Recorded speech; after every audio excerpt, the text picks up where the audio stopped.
Chapter 31 The Treasure Hunt Flint's Pointer. "Jim," said Silver when we were alone, "if I saved your life, you saved mine, and I'll not forget it. I seen the doctor waving you to run for it, with the tail of my eye. I did. And I seen you say no, plain as hearing, Jim. That's one to you. This is the first glint of hope I had since the attack failed, and I owe it to you. And now, Jim, we're to go in for this here treasure hunting, with sealed orders too, and I don't like it. If you and me must stick close, back to back like, and we'll save our necks in spite of fate and fortune." Just then, a man hailed us from the fire that breakfast was ready, and we were soon seated here and there about the sand over biscuit and fried junk. They lit a fire fit to roast an ox, and it was now grown so hot that they could only approach it from the windward, and even there, not without precaution. In the same wasteful spirit, they had cooked, I suppose, 3 times more than we could eat, and one of them, with an empty laugh, threw what was left into the fire, which blazed and roared again over this unusual fuel. I never in my life saw men who careless of the morrow. Hand to mouth is the only word that can describe their way of doing, and what with wasted food and sleeping sentries, though they were bold enough for a brush and be done with it, I could see their entire unfitness for anything like a prolonged campaign. Even Silver, eating away with Captain Flint upon his shoulder, had not a word of blame for their recklessness. And this the more surprised me, for I thought I had never shown himself so cunning as he did then. "Aye, mates," said he, "it's lucky you have barbecue to think for you with this here head. I got what I wanted. I did. Sure enough, they have the ship. Where they have it, I don't know yet. But once we hit the treasure, we'll have to jump about and find out. And then, mates, us that has the boats, I reckon, has the upper hand."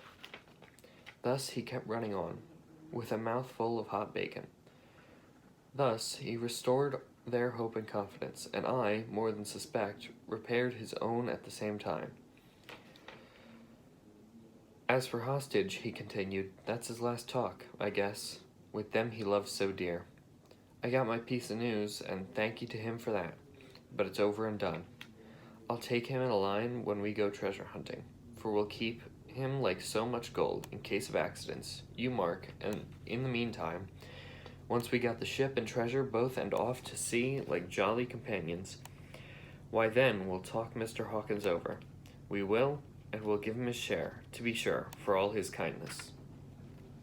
It was no wonder the men were in good humor now. For my part, I was horribly cast down. Should the scheme he had now sketched prove feasible, Silver, already doubly a traitor, would not hesitate to adopt it.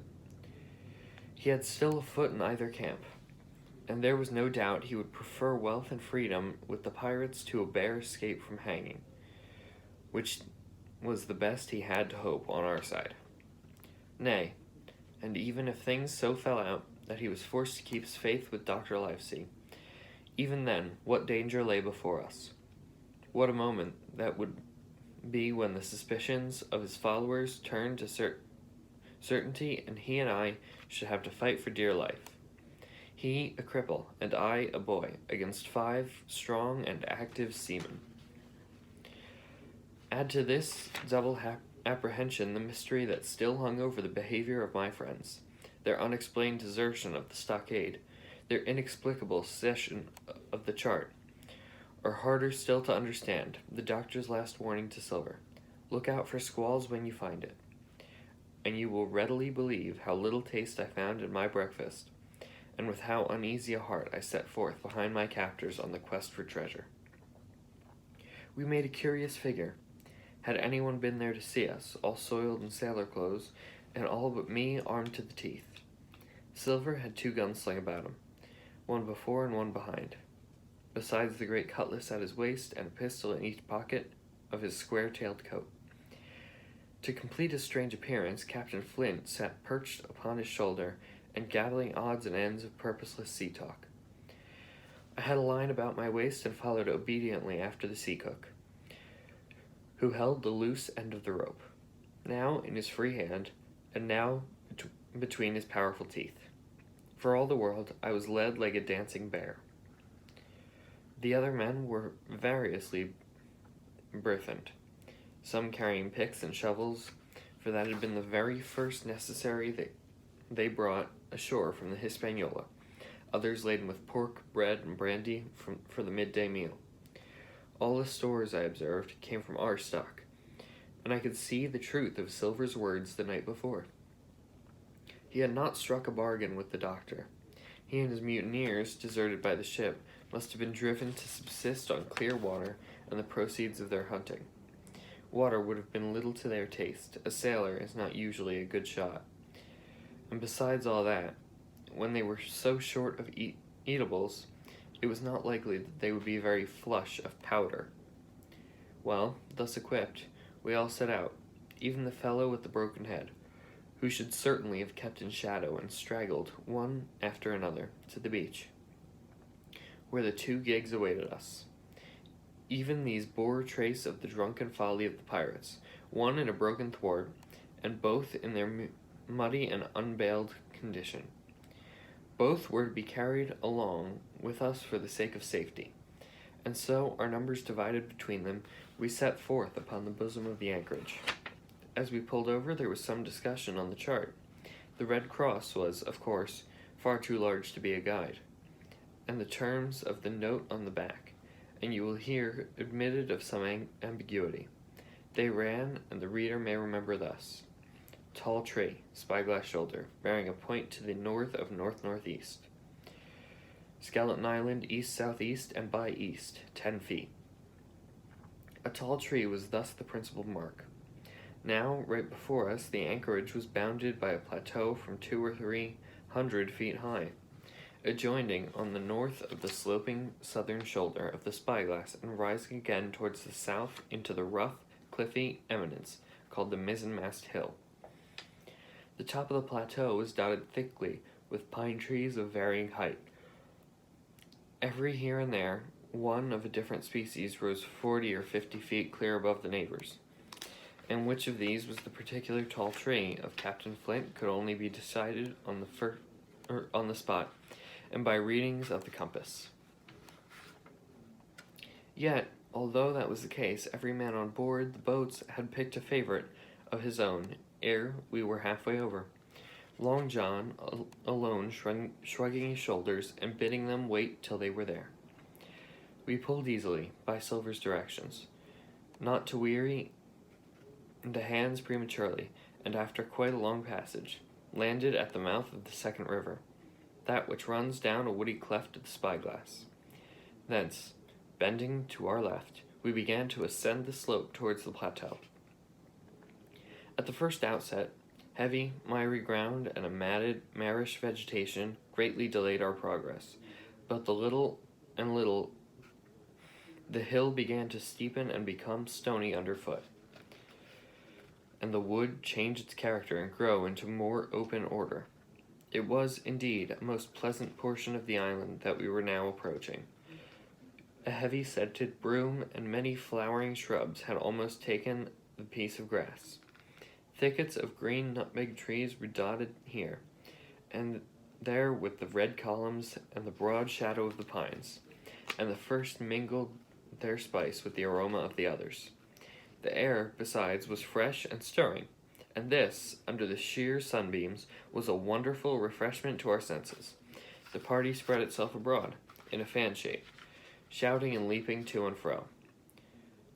About the center, and a good way behind the rest, Silver and I followed, I tethered to my rope, he plowing with deep pants among the sliding gravel.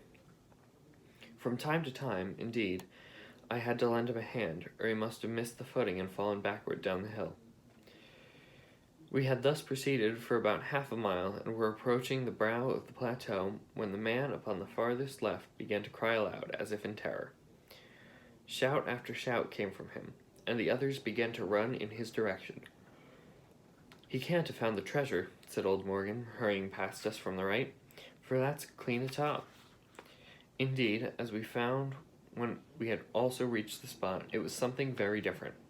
At the foot of a pretty big pine, and involved in a green creeper, which had even been partly lifted some of the smaller bones, a human skeleton lay, with a few shreds of clothing on the ground. I believe a chill struck for a moment to every heart. He was a seaman, said George Merry, who, bolder than the rest, had gone up close and was examining the rags of clothing. Leastways, this is good sea-cloth. Aye, aye, said Silver. Like enough. You wouldn't look to find a bishop here, I reckon. But what sort of a way is that for bones to lie? 'Tain't in nature.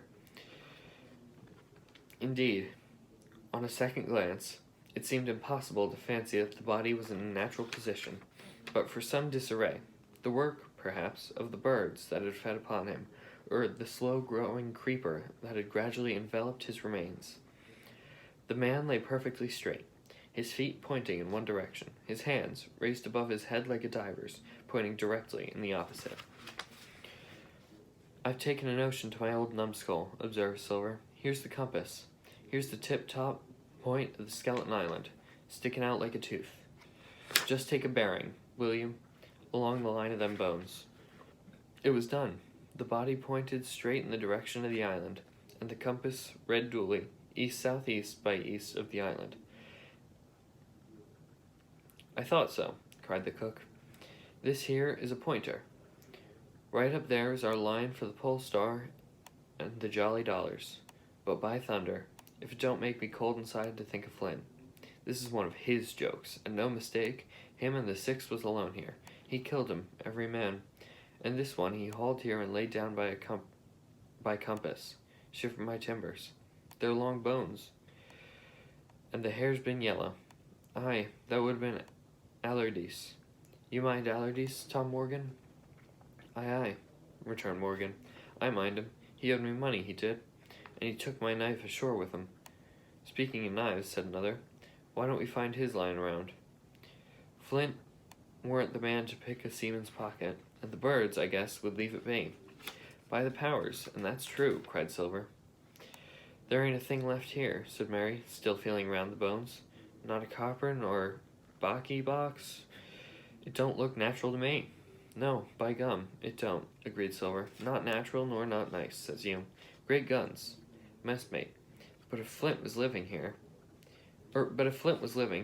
this would be a hot spot for you and me. 6 they were, and 6 we are, and bones is what they are now. I saw him dead with these here deadlights, said Morgan. Billy took me in. There he laid, with penny pieces on his eyes. Dead? Aye, sure enough, he's dead and gone below, said the fellow with the bandage. But if ever spirit walked, it would be Flint's. Dear heart, but he died bad, did Flint. Aye, that he did, observed another. Now he raged, and now he hollered for the rum, and now he sang, 15 men were his only song, mates. And I tell you true, if never rightly liked to hear it since. It was main hot, and the windy was open. I could hear that old song coming out as clear, and the death hall and the man already. Come, come, said Silver, stow this talk. He's dead, and he won't walk. That I know. Leastways, he won't walk by day. And that you may lay to that. Care killed the cat. Fetch a head for the doubloons. We stared, certainly, but in spite of the hot sun and the staring daylight, the pirates no longer ran separate and shouting through the wood, but kept side by side and spoke with bated breath. The terror of the dead buccaneer had fallen on their spirits. Chapter 32. The Treasure Hunt. The Voice Among Trees. Partly from the damping influence of this alarm, partly to rest Silver and the sick folk, the whole party sat down as soon as they had gained the brow of the ascent. The plateau being somewhat tilted towards the west, this spot on which we had paused commanded a wide prospect on either hand. Before us, over the treetops, we beheld the cape of the woods fringed with surf. Behind, we not only looked down upon the anchorage and Skeleton Island, but I saw, clear across the spit and the eastern lowlands, a great field of open sea on the east. Sheer above us rose the spyglass, here dotted with single pines, there black with precipices. There was no sound but that of the distant breakers, mounting from all round, and the chirp of countless insects in the brush. Not a man, not a sail upon the sea. The very largeness of view increased with the sense of solitude. Silver, as he sat, took certain bearings with his compass. "There are 3 tall trees," said he, "about in the right line from Skeleton Island. Spyglass Shoulder, I take it, means that lower point there. It's child's play to find the stuff now. I've half a mind to die in first." "I don't feel sharp," growled Morgan, thinking of Flint. "I think it has done to me." "Ah, well, my son, you praise your stars he's dead," said Silver. "He were an ugly devil," cried a third pirate with a shudder. "That blue in the face, too." "That was how the rum took him," added Mary. "Blue. Well, I reckon he was blue. That's a true word. Blue. Well, ever since they had found the skeleton and got up this train of thought, they had spoken lower and lower, and they had almost got to whispering by now, so that the sound of their talk hardly interrupted the silence of the wood. All of a sudden, out in the middle of the trees in front of us, a thin, high, trembling voice struck up the well-known air and words. 15 men on the dead man's chest. Yo-ho-ho and a bottle of rum. I've never seen more dreadfully affected than the pirates. The color went from their 6 faces like enchantment. Some leaped to their feet, some clawed hold of others. Morgan groveled to the ground. "It's Flint!" cried Mary. The song had stopped as suddenly as it began, broken off, and you would have said, in the middle of a note, as though someone had laid a hand upon the singer's mouth. Coming so far through the clear, sunny atmosphere among green treetops, I thought it had sounded airily and sweetly, and the effect of my companions was the stranger. "Come," said Silver, struggling with his ashen lips to get the word out. "This won't do. Stand by and go about. This is a rum start, and I can't name the voice, but it's someone skylarking, someone that's flesh and blood, and you may lay to that." His courage had come back as he spoke, and some of the color to his face along with it. Already, the others had begun to lend an ear to this encouragement, and were coming a little to themselves, when the same voice broke out again, not this time singing, but a faint, distant hail that echoed yet fainter among the clefts of the spyglass. "Darby McGraw," it wailed, for that was the word that best described the sound. "Darby McGraw. Darby McGraw," again and again and again, and then rising a little higher, and with an oath that I leave out, "Fetch aft the rum, Darby." The buccaneers remained rooted to the ground, their eyes starting from their heads. Long after the voice had died away, they still stared in silence dreadfully before them. "That fixes it," gasped one. "Let's go." They were his last words, moaned Morgan, his last words above board. Dick had his Bible out and was praying volubly.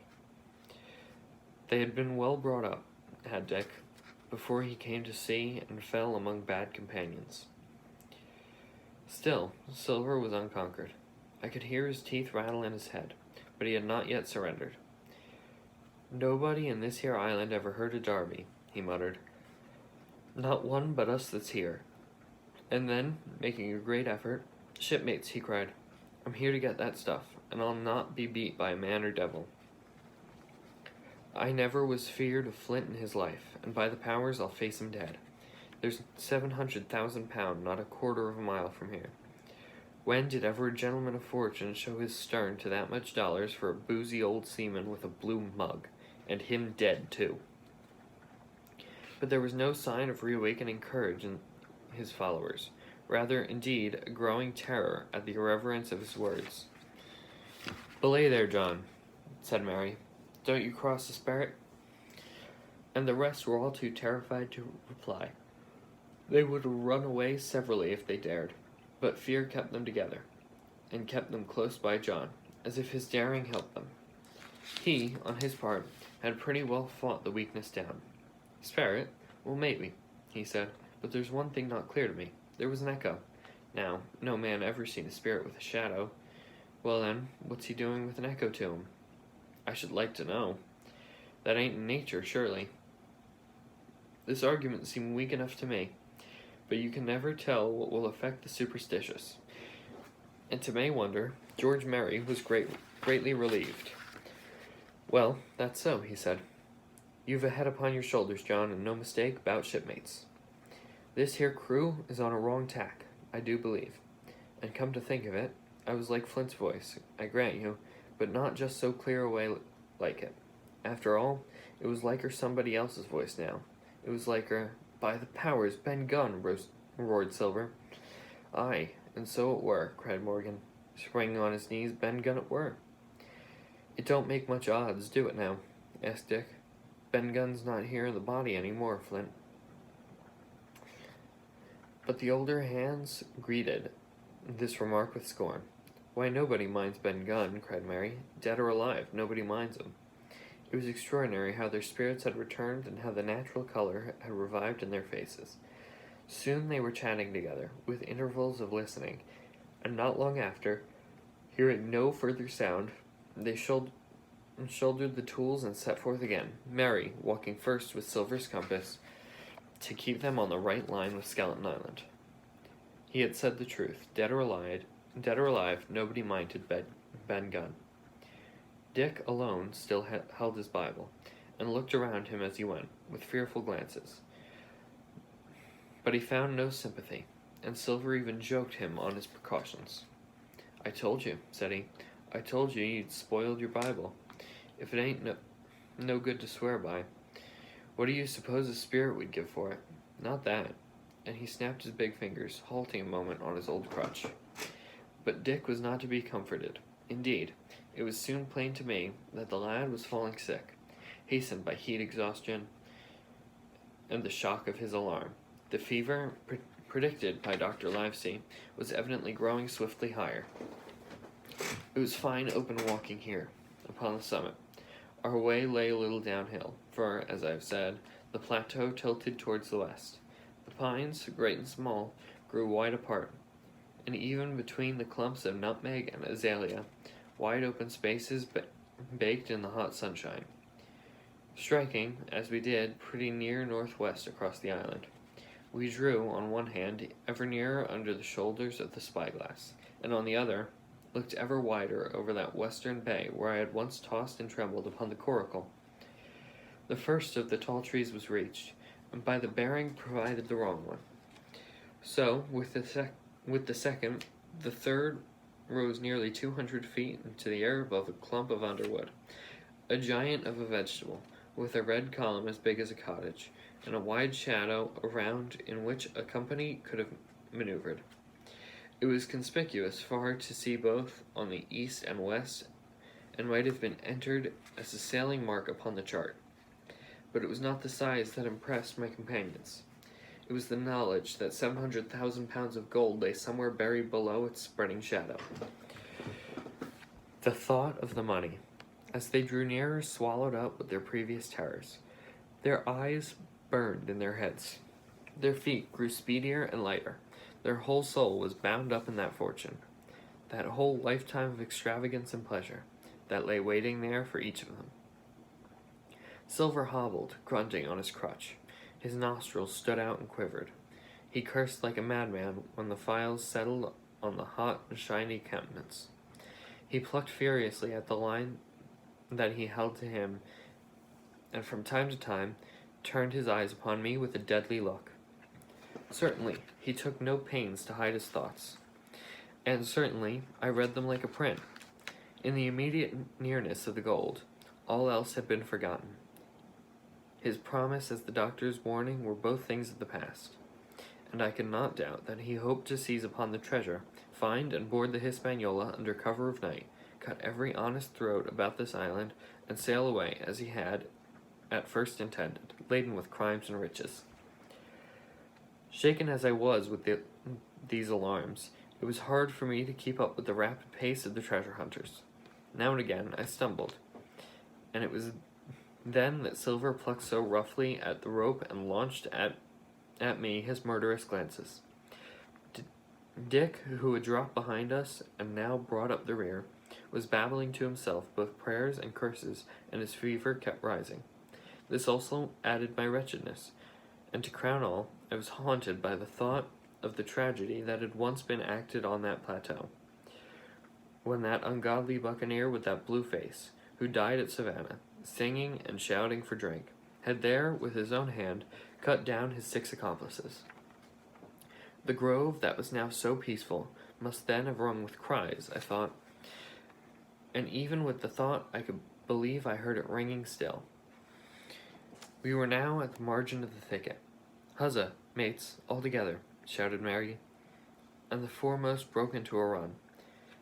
And suddenly, not 10 yards further, we beheld them low. A low cry arose.